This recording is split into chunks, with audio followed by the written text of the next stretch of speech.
네, 관련 내용 취재 기자와 함께 보다 자세히 얘기 나눠보겠습니다. 정민규 기자 함께하겠습니다. 어서 오십시오. 네.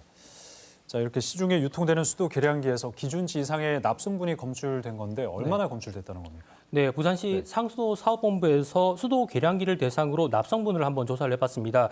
시중에 유통되는 가정용 수도 계량기가 한 20여 종이 있는데 이 가운데 15mm짜리 계량기 3개 제품을 무작위로 뽑아서 검사를 진행해 본 겁니다. 검사 결과 3개 제품 모두에서 납성분이 기준치를 초과했는데요. 최대 12배를 넘은 경우도 있었습니다. 이 기준은 바로 부산시가 정한 수도 계량기 납품 기준인데요. 빌라나 원룸 같은 소규모 주택 등에는 부산시가 직접 수도 계량기를 사서 설치를 해야 합니다. 이때 납성분을 최대 0.25% 이상을 넘지 못하도록 규정하고 있습니다. 문제는 시중에 유통되는 수도 계량기인데요. 대규모 공동주택, 그러니까 아파트 같은 곳은 개별적으로 수도 계량기를 사서 설치를 해야 하는데요. 이들 제품에는 납함량 관련 규정조차 없습니다. 네, 그러니까 부산시는 자체 기준이 있는데 건설사 또는 시공업체들이 이런 기준을 갖고 있지 않다는 거 아니겠습니까? 그러면 그 계량기 제품이 시중에서 유통되기 위해서는 국가 표준이라든지 이런 걸 인증을 받아야 되는데 여기서는 좀 걸러지는 게 없는 건가요? 네, 그래서 저희 취재진이 직접 여러 철물점을 한번 찾아가 봤습니다. 대부분의 제품에는 국가 표준이나 친환경 인증 같은 문구들이 붙어 있었습니다. 판매자들 역시 이런 제품들이 안전하다고 믿고 판매를 하고 있었는데 그럴 수밖에 없는 이유가 있었습니다.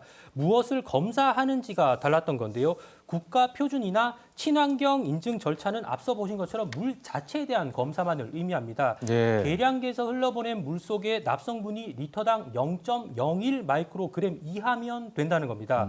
물을 기준으로 하다 보니까 정작 수도 계량기 자체의 납 함유량에 대해서는 제대로 된 연구조차 없는 게 현실입니다. 그렇군요. 그러니까 계량기 자체에서 어떤 납성분이 나오는 게 기준치 이상이어도 그 안에서 흘러가는 물의 납성분이 좀 그렇게 많지 않다면 괜찮다는 건데 여기에 대해서 또 반론도 있다면서요? 네, 맞습니다. 이런 반론 때문에 저희가 살펴보니까 수도 계량기의 노후화나 부식의 우려를 걱정하는 목소리가 많았습니다. 수도 계량기의 사용 기한은 보통 7년에서 8년 정도가 됩니다. 전문가들은 수도 계량기가 처음 용출 검사를 할 때는 문제가 없더라도 시간이 지나면서 관리 부실 등으로 내부가 부식되는 등 문제가 발생할 수 있다고 지적을 하고 있습니다. 수도 계량기의 교체 주기가 길게는 10년까지 되고 물을 사용하지 않는 동안에는 수도 계량기 안에 물이 고여 있기도 합니다. 이 때문에 미국에서는 수도 계량기의 납 함량 수치를 0.25%로 조절을 하고 있습니다. 계량기 내부의 부식이나 제품 관리 부실로 발생할 수 있는 추가 피해를 막기 위해서인데요. 안전한 먹는 물을 위해 수돗물뿐 아니라 계량기 자체에 대한 납 함유량을 검사해야 된다는 이유도 이 때문입니다. 하지만 우리나라에서는 서울과 부산 등 몇몇 자치단체에서만 수도 계량기에 함유된 납성분이 0.25%를 넘지 않도록 자체 규정만 두고 있는 실정입니다. 네, 교체 직전에 좀 노후화된 계량기가 걱정인데 가정에서의 물 사용 안전에는 뭐 문제가 없을까요? 어떻습니까? 일단 부산시에서는 가정집을 대상으로 매달 수돗물 안전 검사를 진행을 하고는 있습니다. 이 수돗물이 과연 먹는 물 기준에는 부합을 하는지 또 중금속 성분 등은 포함되어 있지 않은지 이런 것들을 검사를 하는 건데요. 다행히 현재까지는 납성분이 검출된 경우는 없었다고 합니다. 환경부는 위생안전 기준을 통과한 제품의 경우에는 용출 검사를 통과한 만큼 수질에는 문제가 없다는 입장입니다.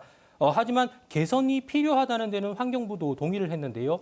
납 함량이 높으면 생산이나 품질 관리 단계에서 위생안전 기준을 초과할 수도 있다고 본 겁니다.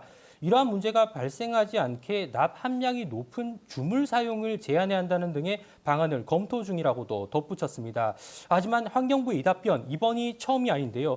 수차례 지적에서 똑같은 답변만 되풀이하고 있다는 점에서 과연 개선 의지가 있는 건지 이런 의문이 드는 것도 사실입니다. 그러니까 사후 처방식 조치보다는 문제가 발생하기 전에 미리 좀 이런 안전과 관련해서는 잘 챙겨봤으면 하는 마음이 듭니다. 정민규 기자 고생 많으셨습니다.